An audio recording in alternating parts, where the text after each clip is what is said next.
BNP সরকারের প্রথম budget দ্রব্যমূল্যের ঊর্ধ্বগতি নিয়ন্ত্রণ, কর্মসংস্থান সৃষ্টি, নিরাপত্তায়, শিক্ষা ও স্বাস্থ্য ব্যয় কমানো সহ জীবনযাত্রায় স্বস্তি চায় সাধারণ মানুষ।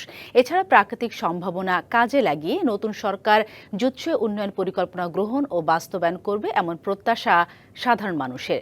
মূল্যস্ফীতি চাপে পিষ্ট সাধারণ মানুষের কষ্ট বিবেচনায় নিয়ে করমুক্ত আয়ের সীমা বাড়ানোর দাবি জানিয়েছেন ব্যবসায়ীরা। নতুন সরকার, নতুন বাজেট, তাই সাধারণ মানুষের প্রত্যাশা একটু বেশি। দ্রব্যমূল্যের ঊর্ধ্বগতিতে নাজেহাল নিম্ন মধ্যবিত্ত সহ সাধারণ মানুষ। বাজেটে তেল, চাল ও ডাল সহ সব ধরনের খাদ্যদ্রব্যের দাম সহনীয় থাকবে এমনটাই প্রত্যাশা খুলনাবাসীর। জলবায়ু পরিবর্তনজনিত প্রভাবের কারণে তারা যারা ঘরবাড়ি তাদের ছেড়ে দিতে হয়, ডিসপ্লেসড হয়ে যায় ইত্যাদি নানা কারণে যে অভিঘাতগুলো হচ্ছে, অভিঘাতগুলো থেকে যেন তারা মুক্ত হতে পারে। খুলনা শিল্প কলকারখানা কার্যত নেই, বরাদ্দ বাড়াতে হবে।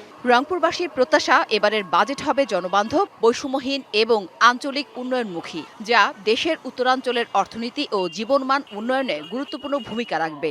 সাধারণত মানুষ বান্ধব জন্য বাজেট হয়। প্রত্যেকটা দ্রব্যমূল্য মানুষের জন্য, সাধারণ মানুষের ক্রয় ক্ষমতার মধ্যে থাকে। প্রবাসী অধ্যুষিত সিলেট অঞ্চলের মানুষের প্রত্যাশা দেশে ও বিদেশে কর্মসংস্থানের নতুন সুযোগ সৃষ্টি এবং অর্থনৈতিক উন্নয়নকে আরও গতিশীল করা। নগদ নিয়ে এলো হার না মানা হার অফার।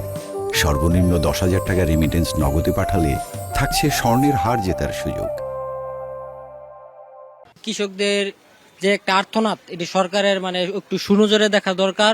তরুণদের জন্য পর্যাপ্ত পরিমাণে চাকরির ব্যবস্থা করা, কর্মস্থানের ব্যবস্থা করা। ক্ষুদ্র উদ্যোক্তাদের জন্য সহজ শর্তের ঋণ, সুদমুক্ত অর্থায়ন এবং ব্যবসাবান্ধব নীতিমালা প্রণয়নের দাবিও জানিয়েছেন বরিশালের মানুষ।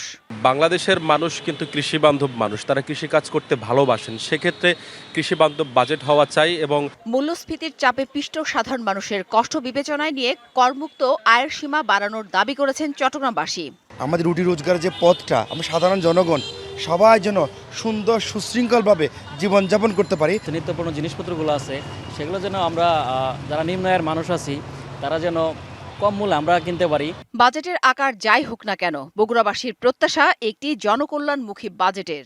বাজেট আমরা গণমুখী বাজেট চাই, জনগণের নিম্ন আয়ের মধ্যবিত্ত প্রত্যাশা পূরণ হয়। সর্বস্তরের মানুষের জন্য যেন চাল, ডাল, চিকিৎসা এগুলো খুব সহজলভ্য হয় এবং সবাই খুবই উপকৃত হয়। মূল্যস্ফীতি নিয়ন্ত্রণ, কর্মসংস্থান সৃষ্টি এবং শিক্ষা স্বাস্থ্য খাতে বাস্তব ভিত্তিক বিনিয়োগ ও সক্ষমতা বাড়ানো গেলে কিছুটা পূরণ হবে প্রত্যাশা, এমনটাই মনে করেন জনগণ। জান্নাত সাথী, ডিবিসি নিউজ ডেস্ক।